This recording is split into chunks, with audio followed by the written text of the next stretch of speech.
Hi, y'all. Welcome to Whiskey and Weird, you guys. I'm so excited to be here tonight. It's been a while. This is technically season 3.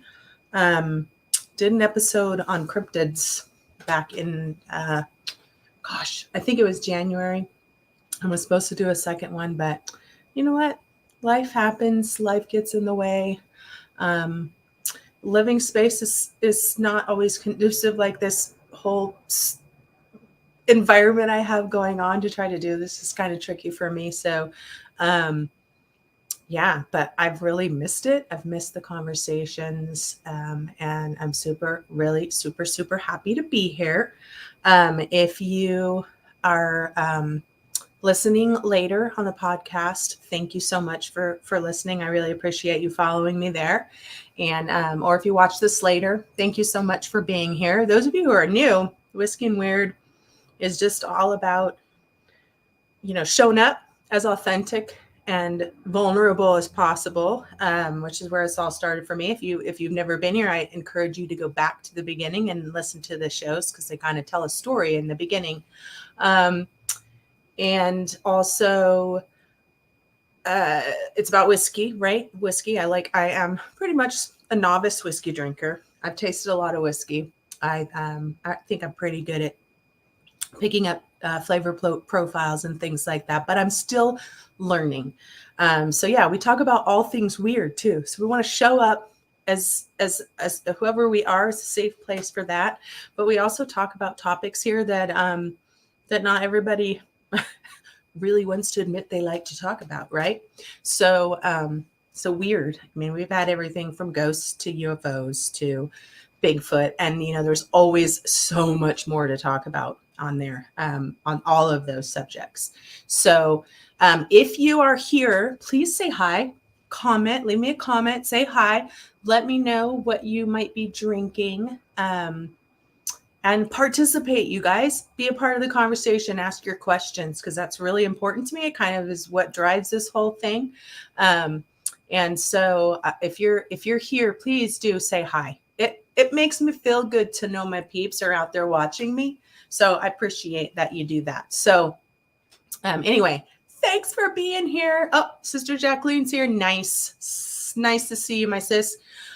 So let's get down to the whiskey, right? So we usually on here, I'll get a new whiskey, try it for the first time. Hey, Lisa, thanks for being here.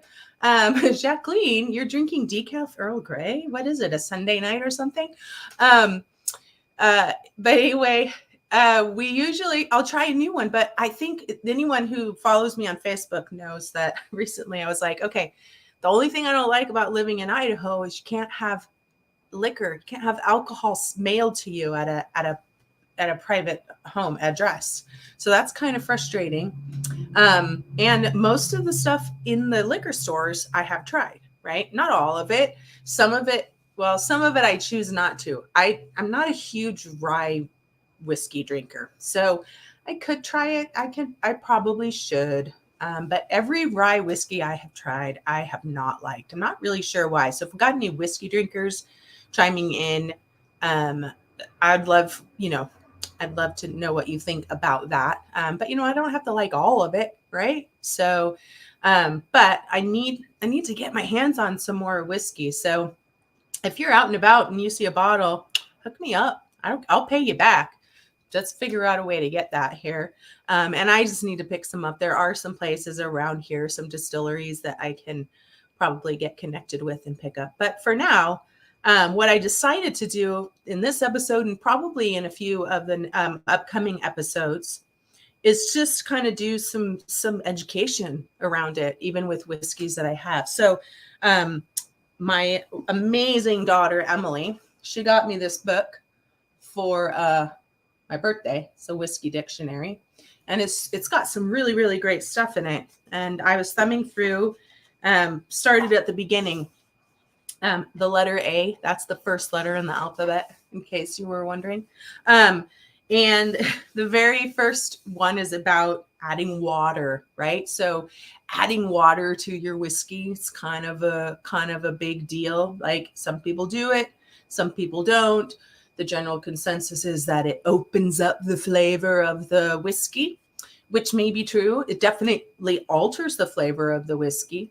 Those of you who pay attention know that I generally drink mine neat, though I do find that if I have one that's really strong, that's got a really high alcohol volume, I will add ice to it just to kind of soften it a little bit. But I was reading this whole thing about adding water, and it was, it was saying, yes, it alters the, the flavor profile a little bit, and it opens up, and each little drop of water can completely change and bring out certain aspects of the flavor profile, which is super fun and sciencey, right? So, but yeah, definitely, it's definitely a big topic among Scotch drinkers, and well, all whiskey drinkers really. And I'm not, as the guy says in here, I'm not a diluter, but I'm not a dictator either, right? So, but what I thought I'd try is I just, for the sake of a little conversation and education, I have a little bottle of my favorites. I have a Glenlivet 12. Can you see that? Probably not, because the lighting's really weird in here. Glenlivet 12 and a Glenlivet 14. And I'm going to do a little taste and see if I know if there's anything really different that comes out. I mean, I generally drink my Scotch neat. And so I can't say that I've paid a lot of attention to the notion of that profile, that taste profile changing with even a drop of water. And in this, it recommends, getting a few glasses with a finger or two, have no water, then a drop, 2 drops, 3 drops, and kind of see how those flavors open up for you. Which, I don't know, maybe I'll do that. I'm not going to do that right now necessarily. I'm just going to do one take a little bit without water, like I usually do, and then kind of see if I notice a difference with that little bit of water in it. And I'm not measuring with a drop or anything. It's not that scientific. But Lisa is my scientist here. So maybe we should do that together sometime, is get really into it and be a little more technical about that. I know you don't drink whiskey, but you're my scientist, so you can help me do it.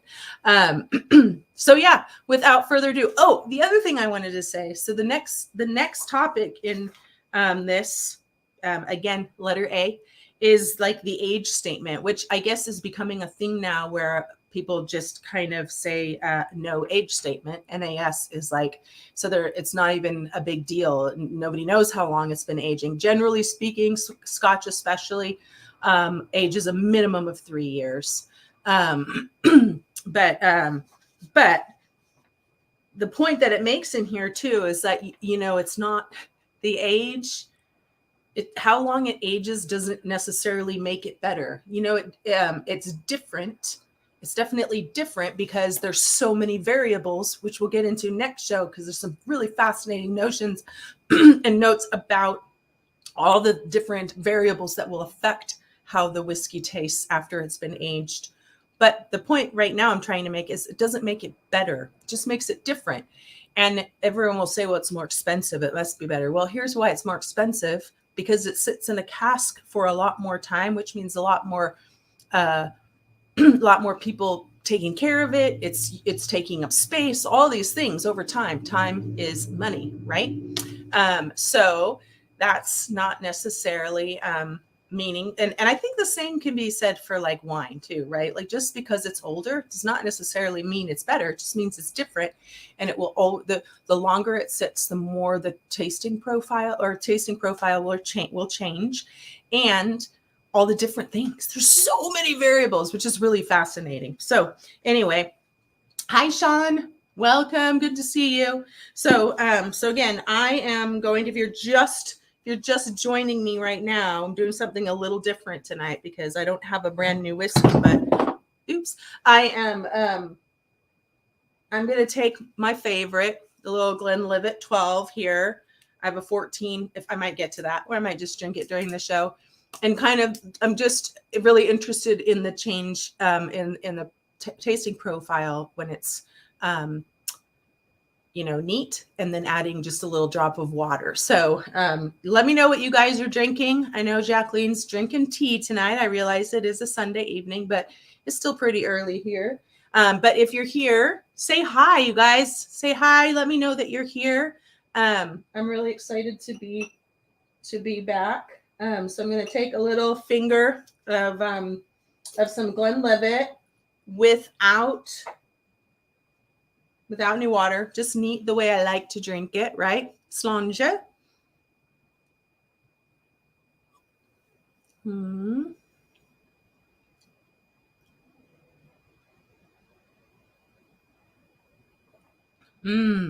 It's so sweet. It's like honey. Lisa's drinking a white zombie, white coffee. Yum. That sounds awesome. Hi, Jonas. All right. So this is my favorite. I love this stuff.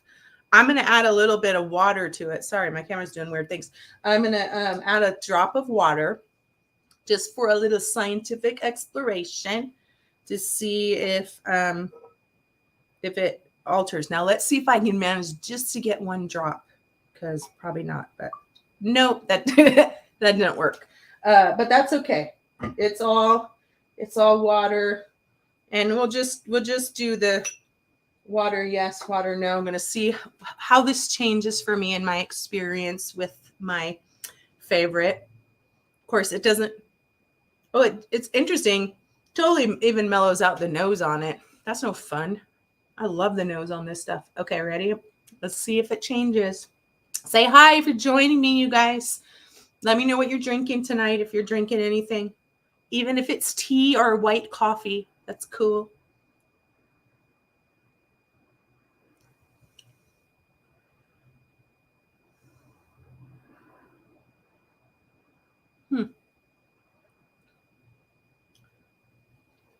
Yeah. It definitely, so it does bring out what I will say about this. Hi, Michelle. What I will say is one of the things that it says about adding water, of course, if you're drinking a whiskey that has high alcohol, it's got a real tight burn on it.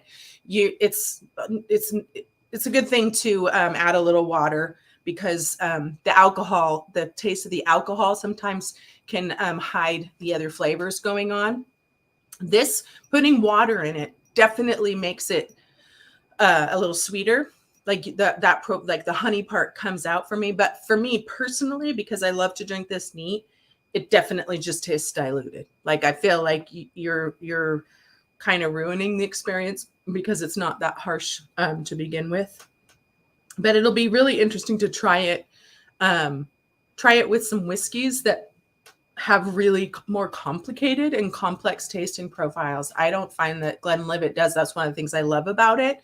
It's just pretty straightforward.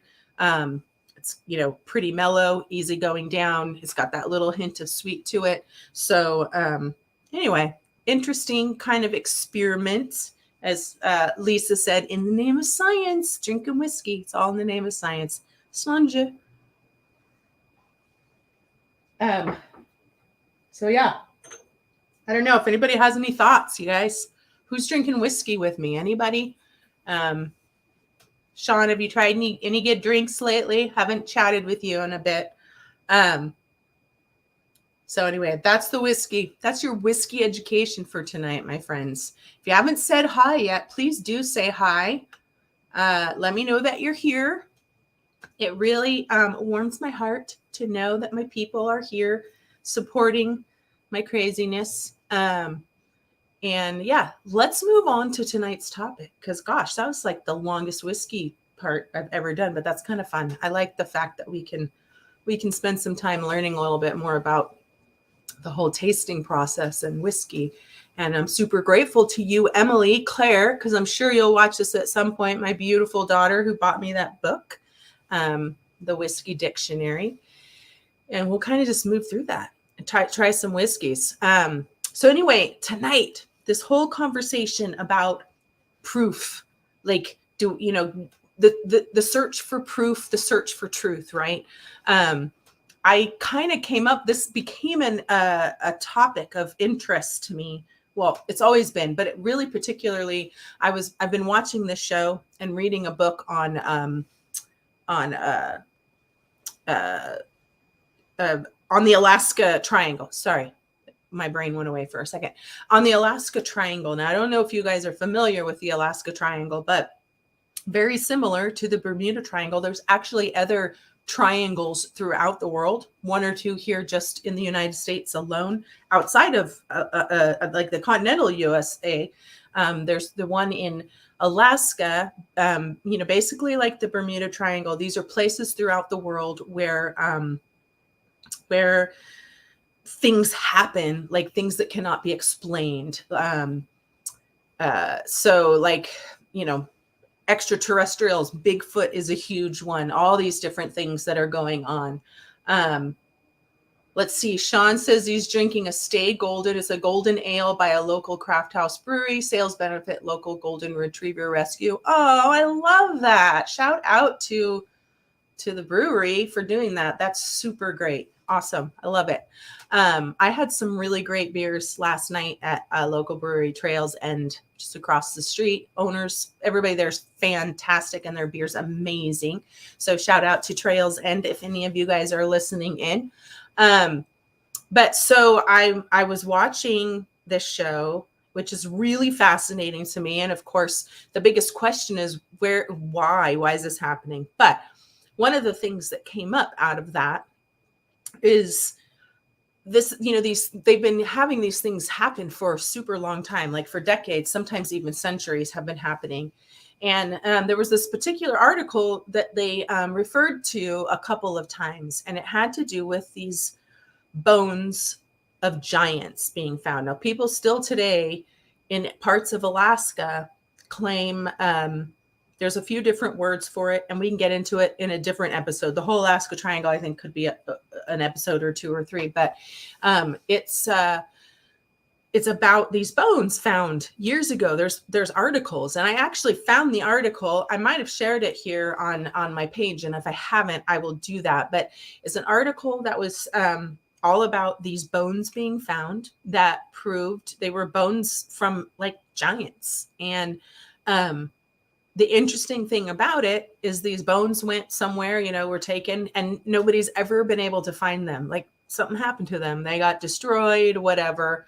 And of course, there have been other articles since then about giants being found, like giant bones. Now, this is where this whole conversation about fact or faked, and give me a like or whatever, you guys, or raise your hand in the comments if you've heard some of these articles, or if you have a thought or a question about them, let me know. But so they disappeared. So, okay, all these questions, and this conversation could go a bajillion ways, right? Because we could ask one question and spin off that for the next 45 minutes. But one, why did the evidence disappear, right? Did it ever really exist to begin with? And then there's also the question, Jacqueline says it's new to her. There's also the question of, there are articles that have come out since then that clearly are faked. Like, you have to be really careful. Do your research when you're looking up articles and reading, go compare them. There's been a number of them that have kind of made the circuit around the internet with this picture that someone has clearly photoshopped. And if you dig deep enough, you will find the actual photo to compare it to. And while that original photo might have been of something that was perfectly cool and splendid in its own way, someone had to kind of take it and do something, a little nonsensical with it, which kind of ruins the whole thing, right? It's so hard to know, what's real. We have to do the research, though, dig deeper, because the truth is a lot of those things will have some sort of deeper foundation to them. Like there's a reason for it, right? Same way that, that there are myths, that there are, belief systems that we have, even though they might not be 100% accurate, are totally rooted in some level of truth. And that's what we're always trying to get to. And I'm not a conspiracy theorist on any level But I do think that there are always people trying to hide the truth from us about things that they don't want us to know about yet. I think that the American government and the military are at the top of folks that do that. And I can understand some of why that might be, because I understand the human condition and how people behave, and how people react to new, scary, different information. But it's all really fascinating. Like, how do we, at what point can we say we have this? Now, if we just focus in for a minute on the idea of these giants in Alaska, still today, there are people who have been witness to creatures, and not necessarily Bigfoot, because some of them kind of make a distinction between Bigfoot and whatever these giants are. But they're these huge human-like things, but happen to be much bigger and much stronger than we know humans to be. And there's still stories today circulating of these things existing. Of course, myths, the Bible, I mean, throughout history, there have been stories about these people existing. I was like, again, they're referred to in the Bible. Can't tell you where, but they are. Maybe I'll look that up and share it later. But so we know that this is the case. So my question, like, why do you guys think that would be something? Sorry, Jacqueline says, because a person is smart, people are stupid, right? Right. Yeah. Men in Black, right? Yeah, Goliath. That's right. You're right. That's the real obvious one, right? David and Goliath, Lisa. But there's other references in the Old Testament to giants too. So clearly, if there's more than one, and there's a huge story that everybody knows about that's about a giant, so I guess, first of all, on this giants thing, like, why would it be an issue to know that something like this ever existed, right?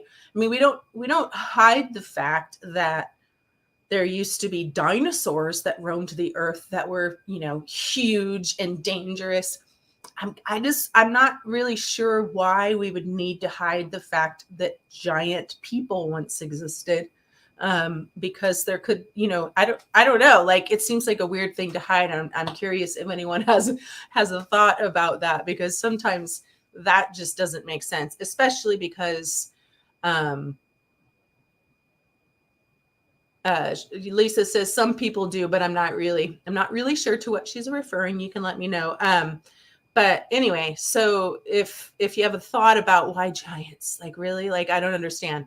But as you're thinking about that and typing in your questions and your comments, I was participating in this cool online paranormal conference. Some of you listening may have done it too, PhenomenaCon,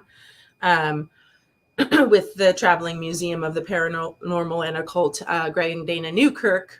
And Cliff Barackman was on, and Cliff Barackman he's with BFRO, Bigfoot Research Organization. Super cool guy, very science minded and oriented around the whole Bigfoot thing. He's on the show Finding Bigfoot. This really cool guy. Like, it'd be really fun to talk to. But he made a comment. He was talking about that and talking about how people would be like, oh, there's no proof, and he's like, well, there's no proof. We don't really have proof until we have a body, essentially, until we have a Bigfoot right in front of us. But he said, but evidence, we have plenty of evidence. And it was just an interesting distinction he made between that there's evidence for a lot of really cool stuff.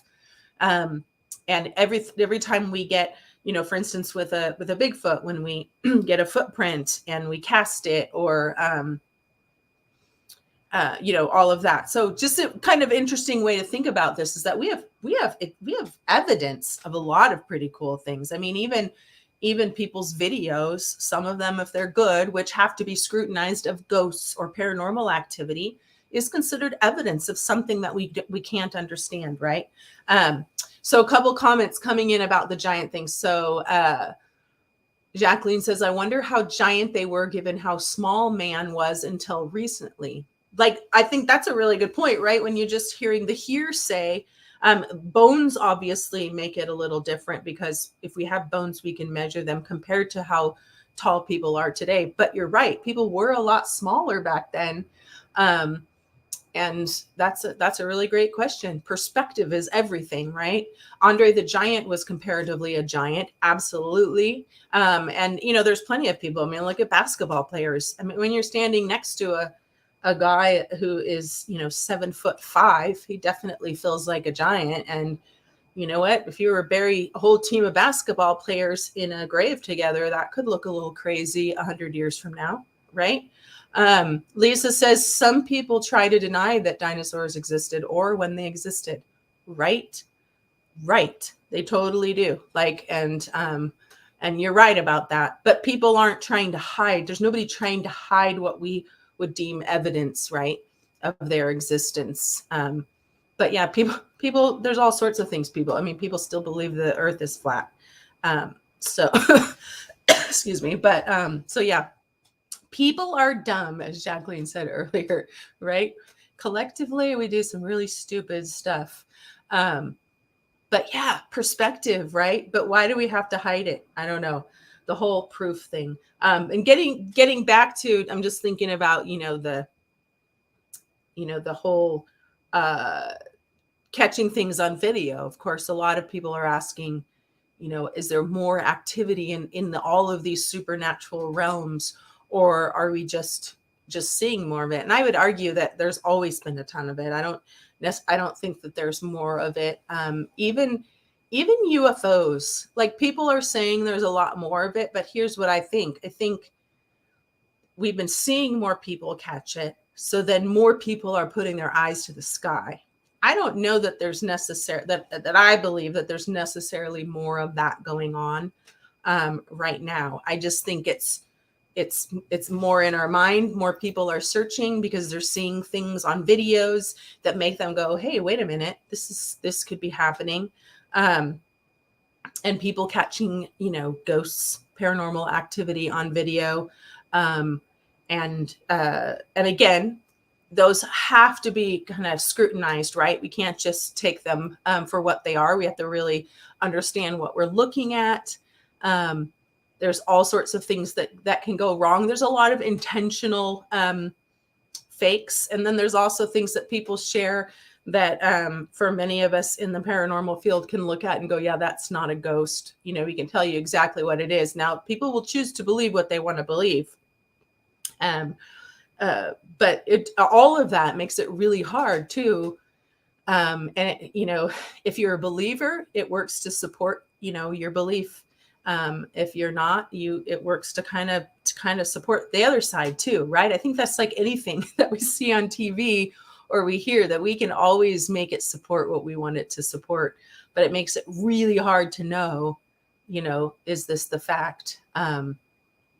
Or is it fake? And again, sometimes things aren't intentionally faked. People just really believe that what they have caught is real, and they spread it around, and people who don't know any better start to believe it. So Sean says, let's pull this up here so people who watch later. It is easier to disseminate information today than 20 to 30 years ago. This gets more people interested and more information comes out, good, bad, true, and false. Absolutely.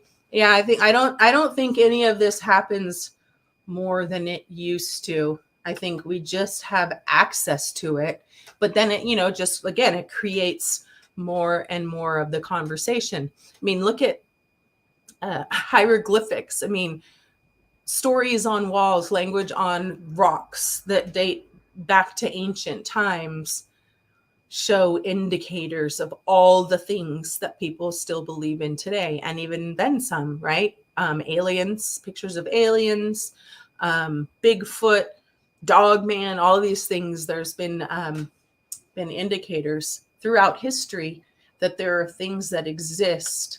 And again, it's all evidence, right?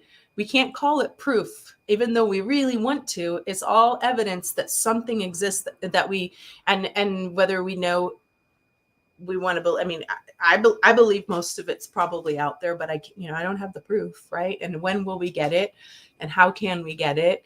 And people are definitely going to believe what they believe. I'm curious, you guys, what things have you seen out there? Like, there's so many videos, right? I watched this show with the Ghost Brothers one day. I was sitting at home and it came on, and they were sitting around with Jack Osborne. I can't remember what the show is called. If anyone remembers, you can type it in. But they're sitting around with Jack Osborne, and they all bring in different videos in there of different things going on, and it was kind of fascinating because some of them were really interesting, and some of them you can easily go, oh my gosh, what the heck is happening? And you just want to watch it like 20 times over and over again. Well, there was this one, and you guys tell me if you've seen it. There was this one that it showed a guy. So it was a guy in traffic, and he's got his camera on this car next to him, and he's looking in the mirror, and the person in the mirror looks to be the person in the driver's seat. But what you can see is that the movement in the mirror, the side view mirror, is not matching the driver's movement, right? So the driver is looking around, or the head's moving, and it's actually quite creepy. I'm not gonna lie. I looked at it like 20 times. Anybody seen this video? Let me know if you've seen it. And I went and searched it up, and I was looking at it. And finally, and this is where I say it's really important to just do your research. To do your research, because then, someone said, you know what? If you notice in the video, he doesn't show anyone else in the car. He only shows the person driving, right? And then I remembered how in the like if you have ever been sitting in a back seat of a car, sometimes you can see yourself in the mirror. Long story short, that's probably what was going on. Is there was somebody sitting in the back who looked mostly like this person, right? And what you were seeing was that person. That's why it didn't match it up. But it was really fascinating. It was really fun to imagine the possibility of this whole matrixing thing. I mean, there's another one that I saw that was really interesting, but I'm going to get to a couple of these comments. So let's see. Jonas says, I'm going to put these on here so that people watching later can see them. Giant animal. Dinosaurs are more earthly and more accepted. I've heard something about the giant people are part demon or angel, perhaps, which makes them harder to accept for some and more important to those who hide such things. Yeah, absolutely. Right. No, I've heard that too, Jonas. I've heard that people associate those things, which is why we probably have them in the Bible, right?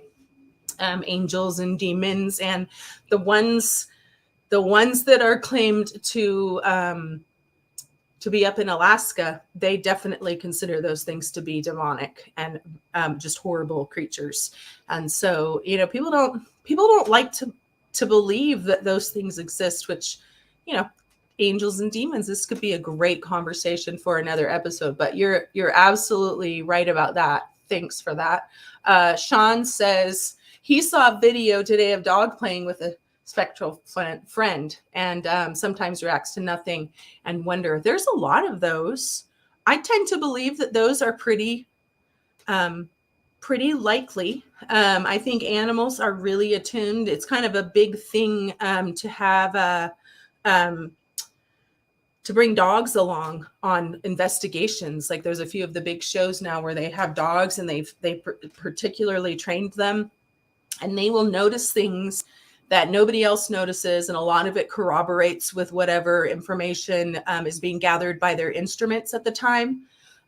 So yeah, same goes for babies. You ever notice how babies do that too? Little kids. I've seen that show that I was mentioning the other day, or that I was watching the other day, the Ghost Brothers one. They they had a video that was caught, like this mom and dad caught it on the little monitor video, and they heard the little girl, and there's totally this crazy shaped light anomaly, and this baby is totally interacting with it. It kind of looks like the outline of a person, a shadow of a person, only it's illuminated. And you can't see detail, but it looks like the shape of like an elderly woman, and the child is totally interacting with it. And it's hard to not believe that. It's hard to really disprove something like that right off the bat, because it's not like you're training your baby or your dog to react to something that nobody else can see, right? So I tend to think that those things are pretty believable. But anyway, I think those are really cool. I was going to mention another matrixing one. Like, I don't know if anybody's seen any of these, proof of the matrix kind of thing. That's kind of a hard notion for me to wrap my head around completely. I mean, I do believe in this whole notion of sacred geometry, and I see how that we exist in this matrix-like thing. But then the movie The Matrix comes into my head, and then I'm like, no, that doesn't seem like it would happen. But there was this video that this guy took of his dog that's always running, going. And in this video, he's just watching it.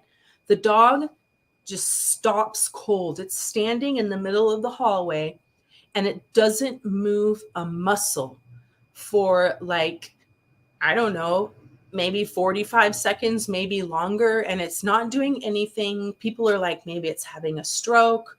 I mean, usually but it was pretty creepy. It was like the dog just was frozen in time and didn't move. And then all of a sudden, like with a snap, it was like right back to its normal self. And it was really, really creepy to kind of watch that. I'd be really interested, now that I'm thinking about this, to go and find more of these kind of evidence of the Matrix videos that exist out there, because that's kind of a fascinating topic. I have been watching this other show that's really great. I really recommend it. It's called I think UFO Witness, and it's with Ben Hansen, and Ben Hansen is a former federal agent. He is now mostly a UFO investigator, but he has this show. He's basically out to prove videos. His grandfather worked directly with Project Blue Book, which, if you're not familiar with that, that's basically a whole top secret government project around all things UFO. My grandfather actually had access to some of that information, so this could be a really cool topic. If anyone knows Ben Hansen and wants to tell him to come on and talk to me on my show, let's do that. But on the show, he's going out and showing all this stuff, and all of this stuff is coming out when we get into the notion of proof versus evidence.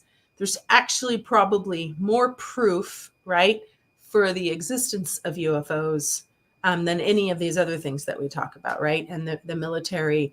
But this show is super cool. It gets into everything from abductions. So he's working and meeting with people who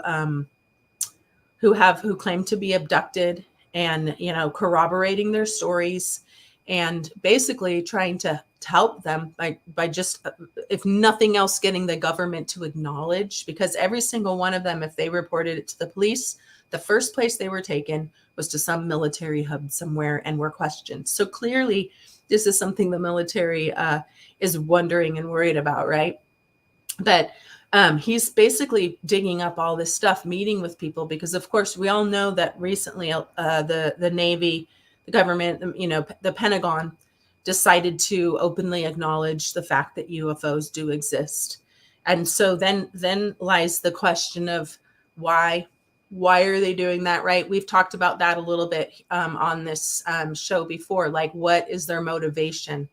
Is it to distract which I think the general consensus among those of us here on this show listening was that it was very likely more to distract from even bigger or more information, kind of like just feed the people a little bit to keep them interested, which again lends itself to the reason why there seems to be so much more activity, because people are paying more attention. It's okay now to look for UFOs. It's okay now to believe they exist. So people's eyes are on the sky, right? So naturally it feels like there's more of that.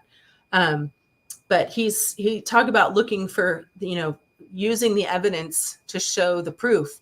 It's a crazy cool show. And the guy's really smart. He's also a skeptic, so he's not jumping to conclusions. He's a scientist. But he's getting into like hybridization. Okay, so think X-Files. Think all the things that ever happened on X-Files, UFO abductions, and how they seemingly really turned into the government abducting, but maybe not. Like, we don't really know, right? The hybridization, like the use of women's reproductive stuff, all of these things that happened in the X-Files. These are the kinds of things that are coming up in the show that could possibly exist and that there is some evidence for. So totally crazy stuff. It's, if you're really into UFOs and really into solid work and research and evidence around things, I really recommend that show. Another show, and you get on the topic of things that might exist and whether there's evidence for them, that I don't recommend is a show called Vampires in America. Now, I'm not saying I don't believe that there's a possibility that there isn't some sort of vampire that exists. I think it's probably pretty likely that something along the lines of what we know to be a vampire does exist or has existed at some point in time. However, this show is ridiculous. But if you want to watch, it's a couple of guys who claim to be vampire hunters and come from a family of vampires. Now, the reason I'm talking about this show, because I think this show takes something that could be a really cool topic and makes it stupid because of how they film, how they produce the episodes, that kind of thing. And I was watching an episode of this show, and I was listening to what these guys had to say. One of them in particular is very convincing. The other one, a little less so. And when you watch the show, I'm pretty sure you'll be able to figure out which one I'm talking about is which. But when they get, one of the first things they're going to investigate these cows being exsanguinated. Is that the word? Their blood being drawn completely out of their bodies or whatever. And they go out and they talk to this farmer guy. And it's so obvious that the guy is reading from a script or has read something. Now, granted, when you go out into the general public and you want to talk to people who are not used to doing that kind of thing, I can see that there might be a reason why you would say, hey, bud, don't worry, we got you. You tell us your story, we'll write it down, and then you just repeat it back, right? This is entirely possible. But when you're watching it, the first thing that just goes to your head is this whole show is just stupid and fake. And I think a lot of that happens. I think that happens with all of the paranormal shows. I think many of them get some really, really cool evidence, right? And are doing some really cool work. But then they're just being idiots while they do it, right? And there are certain people that have just kind of made or break their personalities in the eyes of different people, right? Who I think are doing some cool work, but the way they present it, the way these shows are produced, it just kind of messes things up. And I think it forces a lot of people, skeptics particularly, to just throw out all the evidence. Because like if you muddy up a little bit of it, is any of it going to be real? I think that happens a lot. And so I think, you just got to learn to take all of it with a grain of salt, right? And pay a little bit of attention to the different things going on and watch more than one, do your research, all of that kind of thing. Lisa says, going back to the spectral the friends of animals, she says she's seen squirrels do that. Yeah, that's pretty funny. Probably. But you know what? I think animals in the wilderness, I think that would be a harder one to really take as something seeing ghosts, because animals in the wilderness, right, can be distracted by anything. They can be distracted by another squirrel, by a twig breaking naturally, by a bird chirping. So I think that would be kind of harder to prove. I think that if your squirrel was your pet in your house and it always stared at the same corner in the house, that could be interesting, maybe. I don't know. But that's kind of funny. Squirrels, right? Isn't that what dogs do when they see squirrels? Squirrel. But that's funny. So yeah, I think there's a lot of crazy stuff. I'm kind of curious, like, what are your favorite videos out there in terms of like real evidence, but also in terms of really, are you trying to, what are you trying to do to the world, right? With this video, like, okay, there's the one video, I know we've all seen it, that somebody took on their like house cam outside, and it's like some alien looking creature that totally looks like fucking Dobby from Harry Potter, like 100% Dobby. Like someone just somehow superimposed this video of Dobby. Does you guys raise your hand? Let me know if you know what video I'm talking about. It's so ridiculous looking. Now, the sad thing is maybe it's real. Maybe Dobby elves actually exist in the world.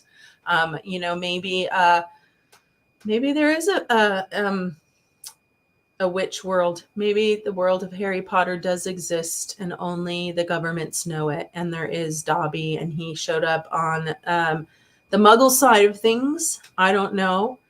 That reminds me, actually, on this show, this UFO show, that yes, my cousin Mary says it's exactly like him. It's just like him. It totally is, like the shape of his head, everything. And there's no way I cannot take it seriously. It could be real, but I will never be able to take it seriously as evidence of anything.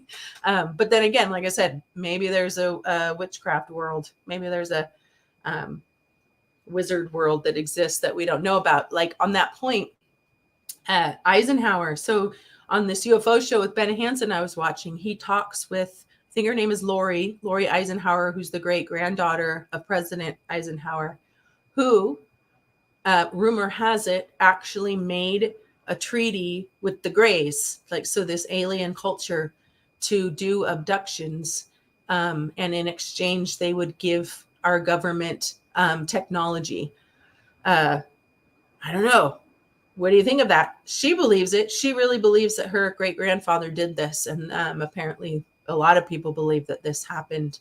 But as I'm listening to this, I totally start thinking about the Ministry of Magic, and then the Prime Minister of London, and how they like they know about each other. Like, I don't know, these things could exist, right? I mean, art mimics life, right? Doesn't it? Isn't that what they say? Art mimics life. So I think, anyway, anything's possible, and it'd be really cool. But I think the cool thing about this, and keeps it interesting and fascinating, is the fact that we're never really going to know any of it, right? Like, we're never going to know for sure. We can get closer, and we can be open to it, and we can have fantastic and splendid experiences that we will never be able to explain, but we'll have them and know that there's no way to explain them. So there must be something fantastical about them. But will there ever be solid proof? There's so much evidence. I mean, I feel like I myself have gathered a tremendous amount of evidence in my experiences, particularly in my own home, as many of you know, or with my paranormal investigating, enough evidence to support the fact that there are ghosts, spirits, that we are not alone, that we might exist outside of our living bodies, beyond our living bodies. Something's happening now. Proof of what, though, right? I mean, you can get into that, and then the questions of, well, what did I experience exactly anyway? Then we get into all these other cool things, like around energy, right? Like the idea of egregores and how we create energy, like poltergeists. Like these aren't necessarily things that existed in and of themselves, but the collective energy of the people that believe in them or are feeling extreme emotions and things create energy that takes on a life of its own, which is equally fascinating, right? So there's definitely evidence. There's evidence out there of all sorts of supernatural things existing. And as I've said before, I think that people believe what they believe, and as they should. And I tend to believe people who believe themselves, right? Like people tell me a story that they really believe, I believe that they believe it. And who am I to question that experience for them? And it's, I think the stories themselves and the numbers of them that exist about all sorts of things are evidence in and of themselves, because there's just too many people. There's too many people experiencing these things, too many people telling their stories, taking videos, all of these things. There's too many of them to completely negate it. And so lots of evidence, still no proof. Question is, will we ever really have it, right? We can have bones. Even then, as Lisa said, we have bones. We have full skeletons of dinosaurs that walked the earth. But because people can't touch and feel a real living, breathing dinosaur, they don't see that as proof. Because we've seen how things can easily be fabricated, that the world, that religions, that governments have totally misled and lied to people for hundreds of years. So it's, there's always going to be a little skepticism. We're always going to be skeptical of something, right? I tend to believe in ghosts more than I believe what I watch on the news most of the time. So anyway, it's such a crazy notion, and it's fun. But share, if you get some good videos, I'll try to share some of my favorites on the page for you to have a look at over the next week. And if you have favorites, you can load them up to Whiskey and Weird too, I think, or share them with me, send them via messenger, and we'll post them on there. But yeah, definitely do that. Anybody else have any other thoughts? You guys, thanks for hanging out with me tonight. It was super fun. I was glad to be back here. I really want to talk more. Let me know what you want to talk more about in the coming weeks and episodes. I do have a good friend who is a psychic medium coming on the show with me in May. I have a resource for a gal who does dream interpretation, and I'm looking to have her on, but I'm not sure when and where and how, if that will happen, but I'm hopeful. But I also want to, just get into more of this UFO stuff and the UAP, unidentified aerial phenomena, right? That's like the new thing. Instead of UFOs, they're like just referring to all of these things that are going on in the skies. There's a gal that I saw on that Ghost Brothers show that I want to try to get in touch with, because she's talking about it. But so not just necessarily objects, but weird light phenomena that's happening, that people are witnessing, and different things happening in the skies that aren't necessarily objects, but weird things that nobody can explain. Those kind of fall under the realm of unidentified aerial phenomena. It could be a really cool conversation. Lisa says, what and where was that recommended show again? Yeah, it's on it's on the Discovery Plus app. You might be able to catch it on the Travel Channel in particular. That's where it is on the app on Discovery Plus. It's Travel Channel. So I'm not sure, how they're doing that now. I'm not sure what shows they're actually still showing on Travel Channel. I believe it's called UFO Witness. But it's show with Ben Hansen, and I will link it. I will add it either in the comments of this episode, or I will post it on the Whiskey and Weird page. But that's a cool one. So yeah, you guys, I invite you to check that out so you can participate in a conversation about some of the cool stuff that he's digging up. Also, there is a couple shows on there about Alaska and the Alaskan Triangle, which I'd love to talk about just in general, the notion of these different places that exist around the world, including the Bermuda Triangle. But check out some of that, and we can have a little conversation around it, why it is, and where exactly, like, is the power coming from, like what draws them to those particular areas. Because then you get into the fact that a lot of people believe that the earth is hollow and there's things that live under there, like people in Mount Shasta. Did you know that people in Mount Shasta, most of them believe that under the volcano is actually a whole new world, where people go and have gone? Fascinating. It's really fascinating what people believe, and who the heck knows if they're right or wrong, right? And who am I to tell them, that they aren't? Yes. And Mary says, and how long the Native Alaskans have known. Oh gosh, this stuff has been going on for eons, forever and ever and ever. And it's a really deep part of their culture. It's really embedded, a lot of fears and all of that's associated with the things that they experience there. So some really cool cultural stuff going on that we could talk about too. But yeah, if you know anything about it, but there is a book. I actually got this book. I've just started reading. It's called Alaska's Mysterious Triangle.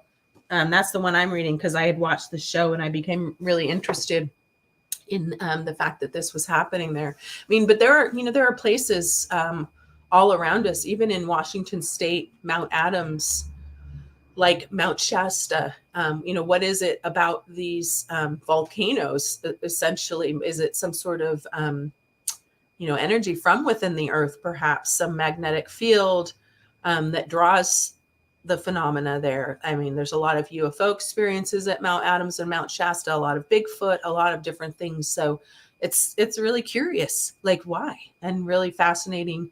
And if looking at that part, looking at the science and what makes all of those things similar, could go a long way into providing a lot more evidence, right? And possibly proof someday. But again, I feel like proof will always be subjective unless you have a living, breathing, something like ghosts. I don't think that's ever just going to be something that everyone goes, oh yeah, ghosts. Remember when we didn't believe in those? Yeah, that's not going to happen.